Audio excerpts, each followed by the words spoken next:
My wife's family treated me like I was invisible, just some nobody. That is, until I made a fortune. Then suddenly they tried to make the prenup vanish like it had never existed. But I had one move up my sleeve they never saw coming, and it shut them down completely. Let me take you back to the beginning. I met Jenna when I was 23, fresh out of college and working my first IT job in Raleigh, North Carolina. She was still wrapping up her teaching degree. We met at a mutual friend's barbecue, one of those laid-back Sunday get-togethers where you don't expect anything life-changing. But there she was, funny kind, the kind of person who made everyone feel like they belonged. I was gone from the moment she laughed at one of my dumb jokes. Jenna came from what you'd call a well-off family. Her dad owned a handful of car dealerships and her mom ran a boutique up in Boulder. They weren't billionaires, but they had the kind of money that smooths out life's bumps. My background? Totally different. I grew up in a solid working-class family. My dad wired homes as an electrician, my mom worked night shifts as a nurse. They raised me and my two brothers in a small house that always smelled like coffee and something cooking. We never went hungry, but luxuries? That wasn't our world. Vacations were rare. New clothes meant hand-me-downs or clearance racks. Still, none of that mattered to me when Jenna and I started dating. We clicked fast, and within a year, I knew she was it for me. I proposed at a park we used to hang out at on lazy Sundays, simple, personal, perfect. She said yes. I felt like the luckiest guy alive. But not everything was sunshine. Her parents, especially her father, never seemed thrilled about me. They didn't say it outright, but the way they looked at me, the questions they asked, it was all wrapped in polite condescension. Stuff like, so, Evan, what's your 5-year plan? Or, Jenna's used to a certain standard of living. They weren't trying to hide their judgment. Still, I let it slide because Jenna believed in me. And I believed in us. Then came the wedding planning and the prenup. I remember her dad pulling me aside one evening after dinner. We were sitting in his office and he had that serious face people wear when they think they're about to say something wise. He handed me a thick packet and said, just a formality, Evan. It's to protect Jenna's future. I'm sure you understand. I didn't understand. And to be honest, I was pissed.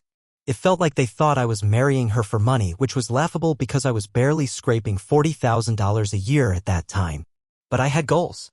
Big ones. I wanted to make something of myself, not just for Jenna or her family, but for me. Still, I didn't want to stir the pot. I took the prenup home and flipped through it, my chest tight with a mix of anger and confusion. The document made it crystal clear, if we ever divorced, I'd walk away with nothing but what I personally earned. No share of her family's money, no claim to future assets, nothing.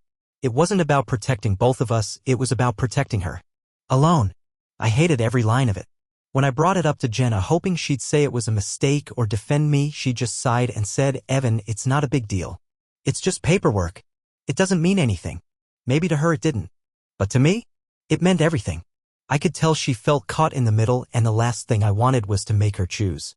So I sucked it up and signed the damn thing. I told myself it didn't matter. I wasn't marrying her for her money. But looking back now, I realized that was the first time I let her parents set the tone for our relationship. And that decision would echo for years. I figured they'd come around eventually. That the prenup would collect dust in a drawer somewhere. We were starting from scratch, building a future together. The wedding was beautiful, but awkward too. My side of the family looked out of place in their off-the-rack suits, while her relatives looked like they'd stepped out of a magazine ad for country clubs. Nobody said anything rude, but the divide was there. You could feel it. After the wedding, we moved into a tiny apartment in Raleigh. Jenna started teaching and I kept grinding at my IT job. Those early years weren't easy, but they were honest. We clipped coupons, cooked at home, and pinched pennies. Her parents would occasionally poke fun at our budget meals or hand me down furniture, but we were happy even if they didn't get it. Still, that prenup lingered. Not in daily life, but like a ghost hovering over our marriage. I didn't expect to ever use it. But it stood for something bigger. It reminded me that her family didn't really see me as worthy. Even after the vows, even as we built a life together, her dad would throw jabs about my job or our bank account. It hurt more than I let on. I kept my head down and pushed harder. I wanted to prove them wrong. But the prenup? It never completely disappeared. Every so often it'd pop up in conversation. Her mom would joke about how smart they were to make me sign it. Her dad would mention it while talking about protecting family wealth. They said it with smiles like it was harmless. But every time it felt like they were rubbing salt in a wound I was trying to forget. And still, I said nothing. I stayed focused. I loved Jenna. I told myself as long as we were good, none of the rest mattered. But the truth is, that paper was never just paper. Years later, I can finally admit it, the prenup was a warning sign. It screamed what they really thought of me. And when our lives began to shift, when things started changing in ways I didn't expect, that prenup became the center of a storm I never saw coming. It all began to shift when I was 27, right when I caught my first real break. But trust me, getting there wasn't some smooth ride. Not even close. Jason, this guy at work, was making nearly twice what we earned from our full-time jobs. That lit a fire under me. I'd always had a knack for web development and solving complex problems, but I hadn't done much with it outside of work. So I started diving deeper. My weekends were spent brushing up on code, learning new frameworks, and building random side projects just to stretch my skills. Jenna thought I was out of my mind. "You already have a job," she'd say. "Why are you adding more work to your plate?" She wasn't wrong, but I had this gut feeling like there was something more here. Something worth chasing. And after about 6 months of side hustling, I landed a freelance gig that changed everything. It was a small tech startup looking for someone to build their entire back-end system. Not only was the paycheck way more than I'd ever seen for a single project, but they also offered stock options.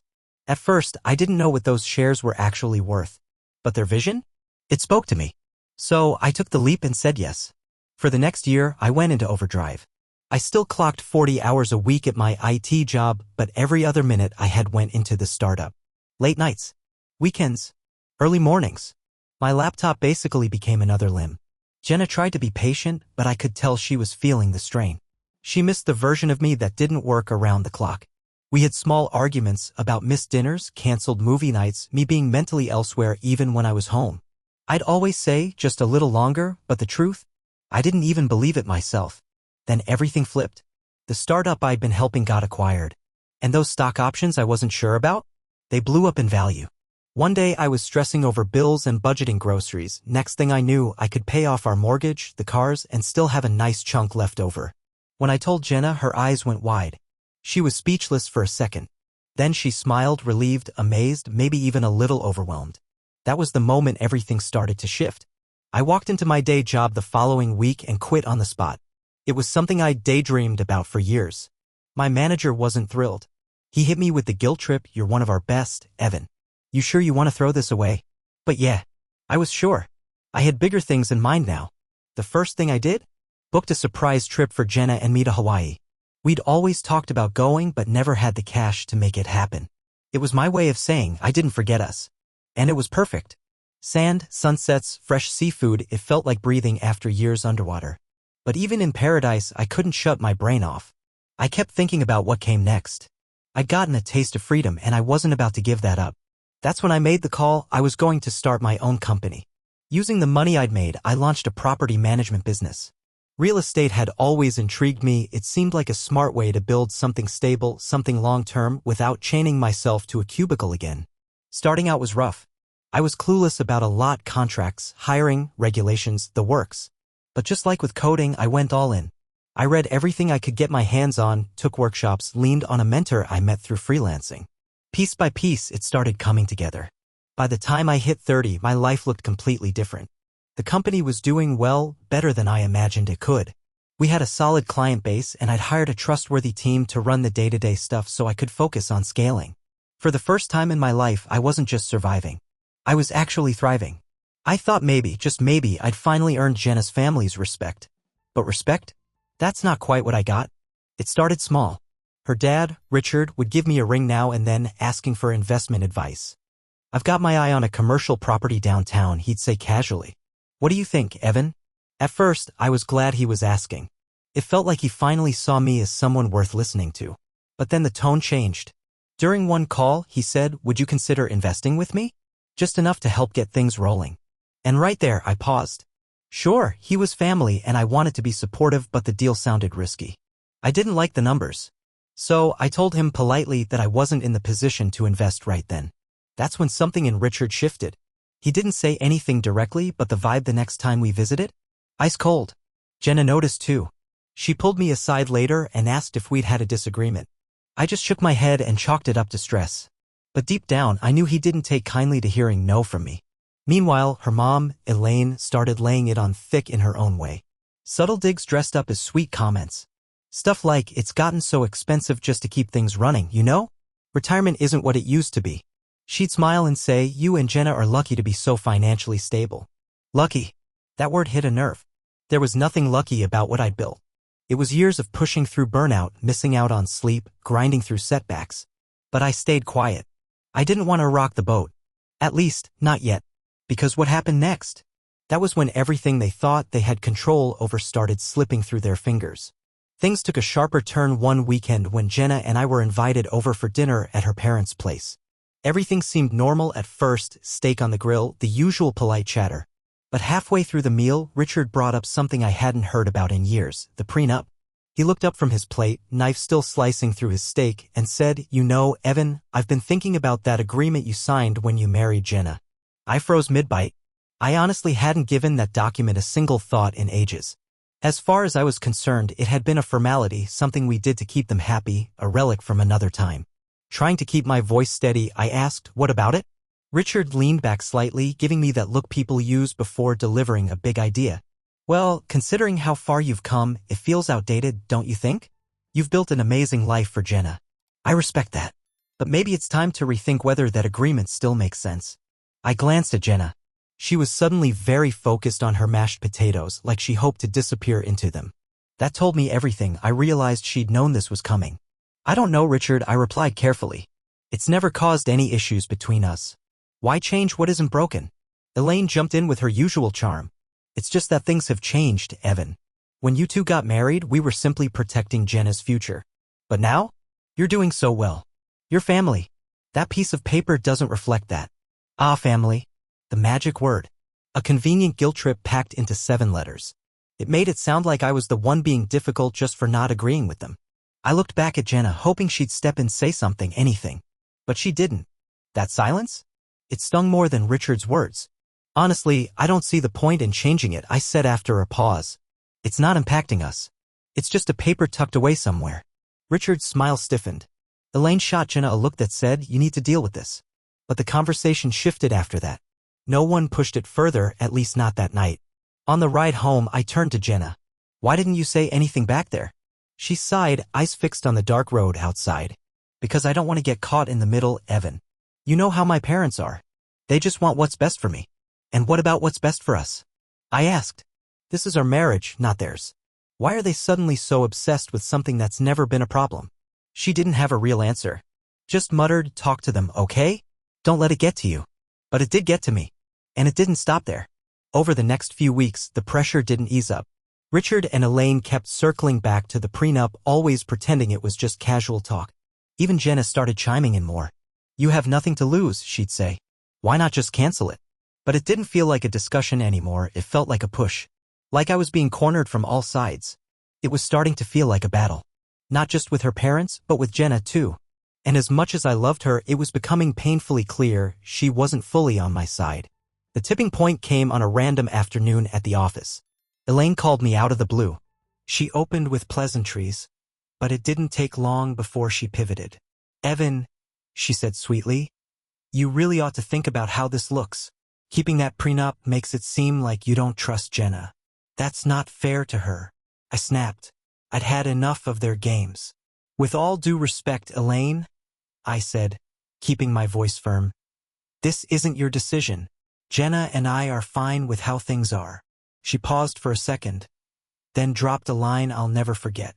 "Well, if you're so intent on keeping it, I guess we'll just have to see how Jenna feels about that in the long run." It wasn't a threat, not directly, but the chill in her voice said everything. I slammed the call shut, heart pounding. That night, I told Jenna exactly what her mom had said. She didn't look shocked. In fact, she barely reacted. "They're just worried about me, Evan. They don't mean any harm." And that's when it clicked. This wasn't really about legal documents anymore. It was about control. The same control her parents had always had over her. And now they were trying to stretch that leash onto me. "Hey, it's Evan again. First off, thanks to everyone who's reached out with support. Seriously, it's been eye-opening. Writing all this out has helped me see things clearer, and knowing others have been through similar messes, it means a lot. So here's where things stand now. They've gotten worse. The pressure hasn't just continued, it's gotten heavier. Jenna's tone has shifted. What used to be, 'we should talk about it,' has turned into, If you trust me, you'd get rid of it. We've fought. More than once. The last argument got ugly when I told her flat out, "This isn't about trust, Jenna. It's about your parents trying to control our marriage." She didn't take that well.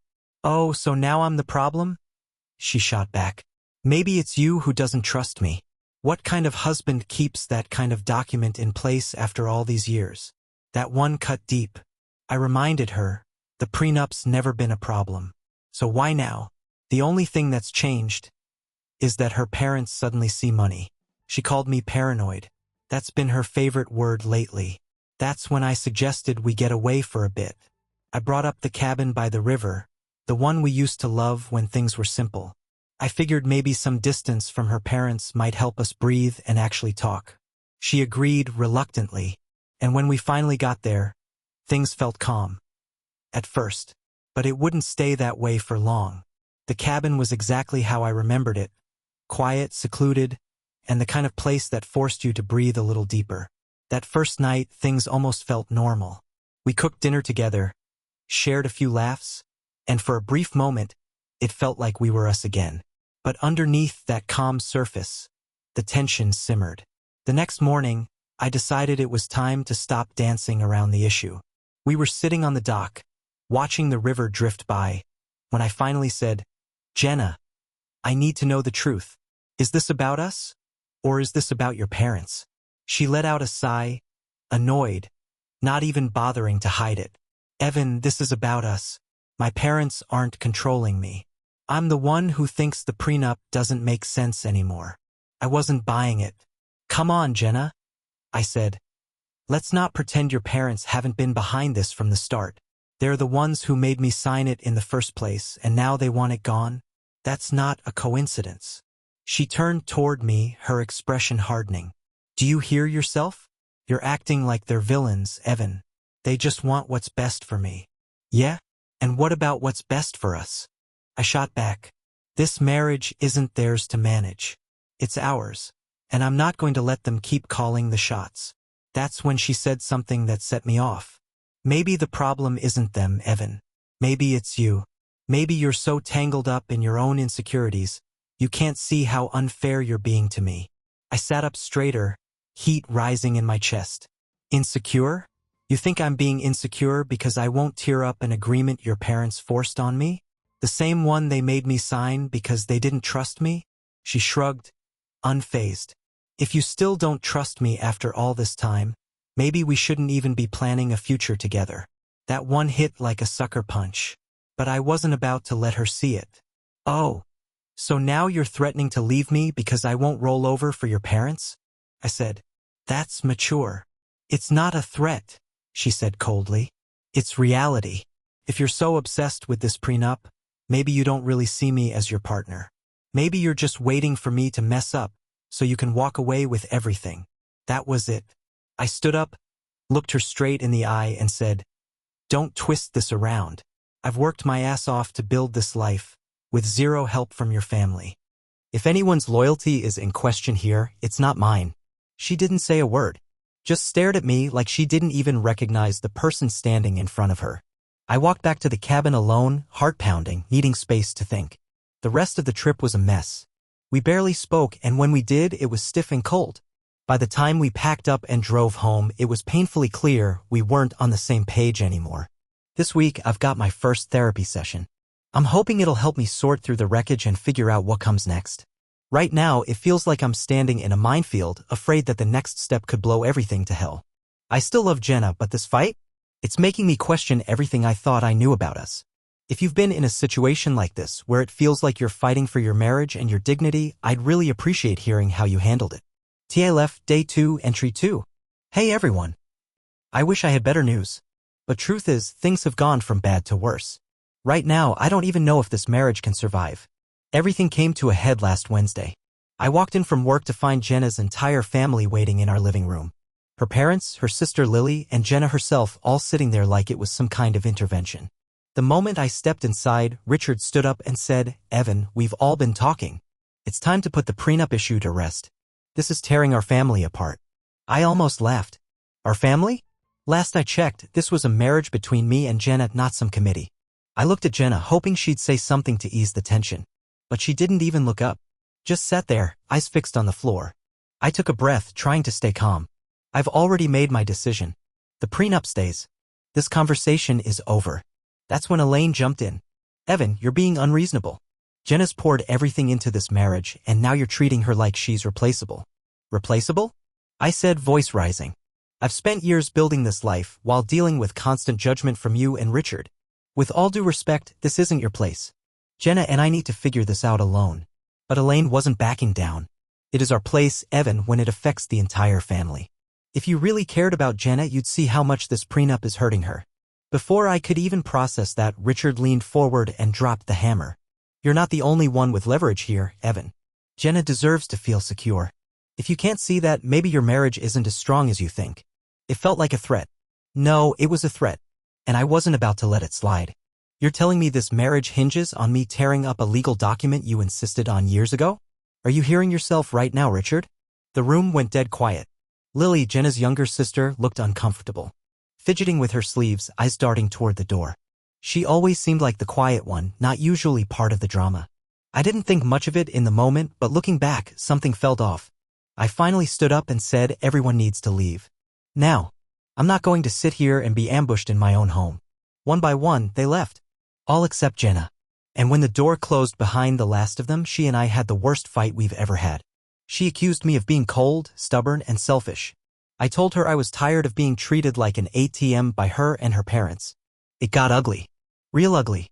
Eventually, she grabbed a bag and said she was going to stay at her parents' place for a few days. And now here I am, sitting in a house that feels too quiet, wondering if we're ever going to come back from this. I didn't try to stop her when she walked out. I just let the door close and stayed there in the silence, unsure what the hell to do next. Then, the next day, my phone rang.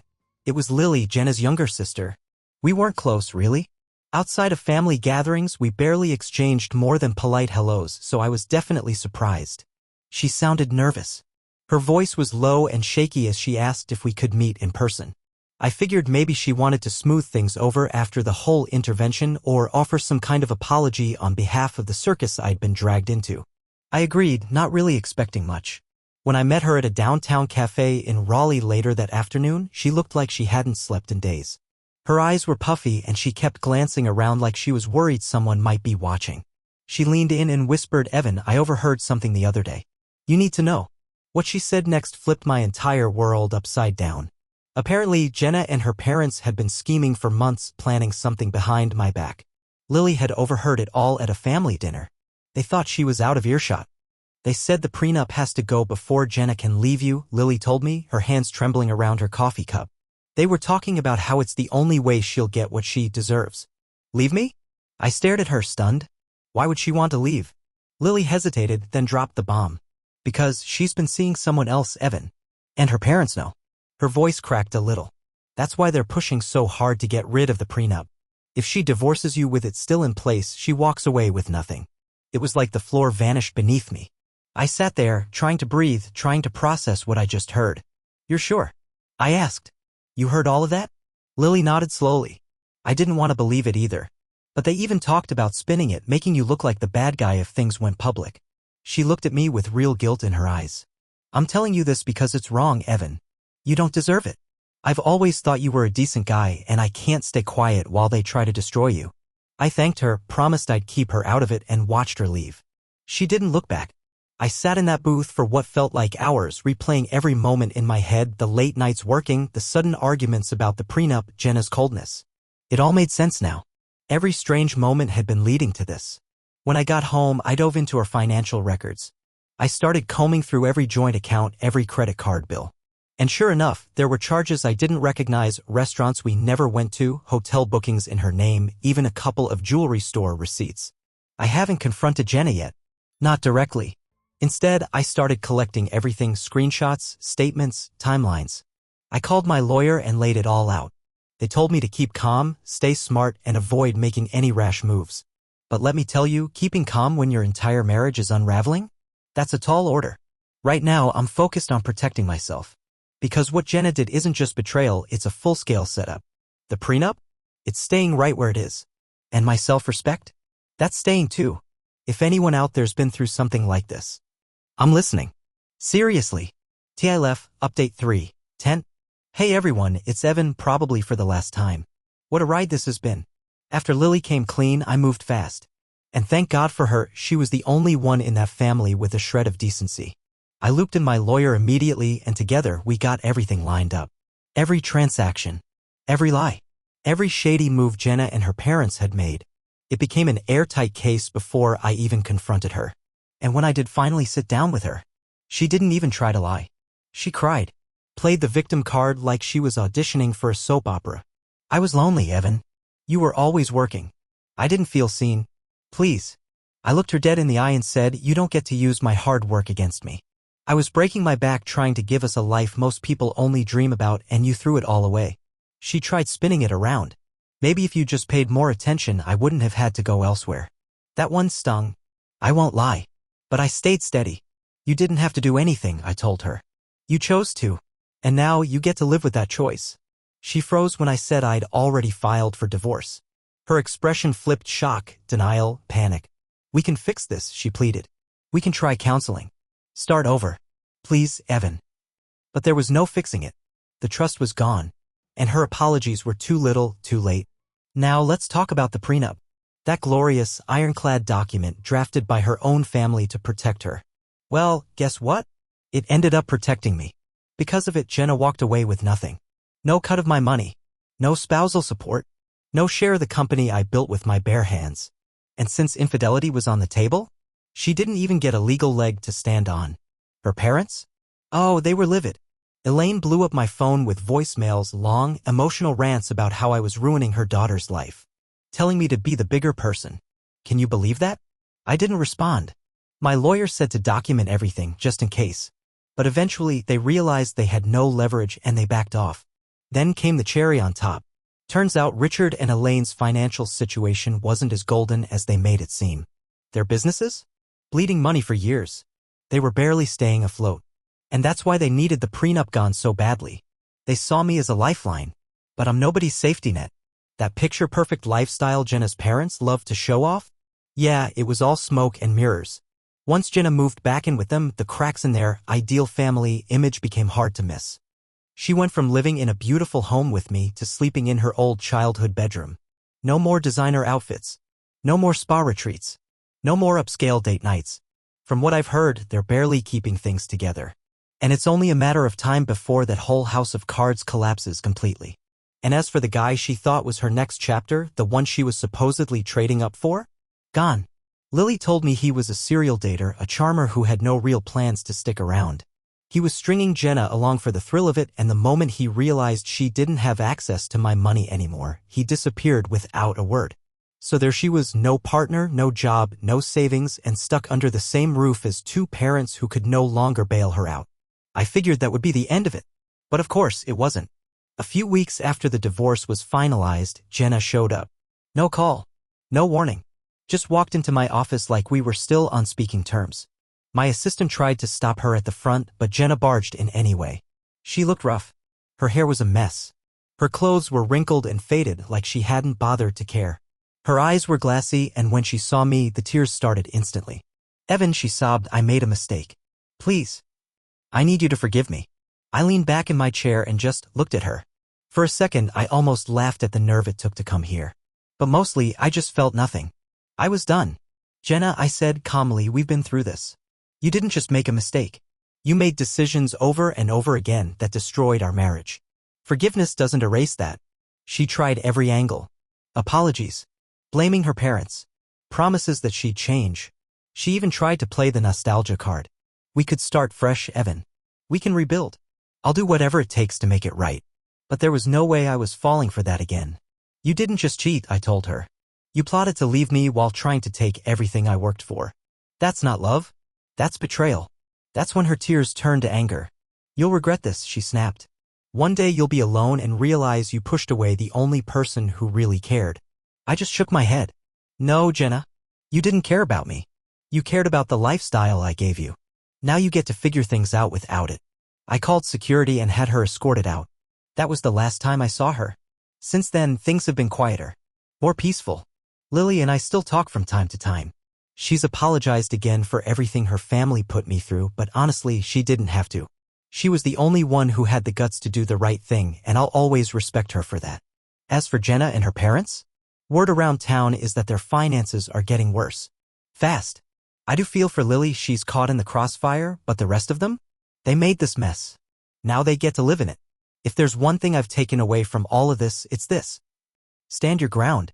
People will lie to your face, manipulate your heart, and guilt you into giving up everything for their benefit.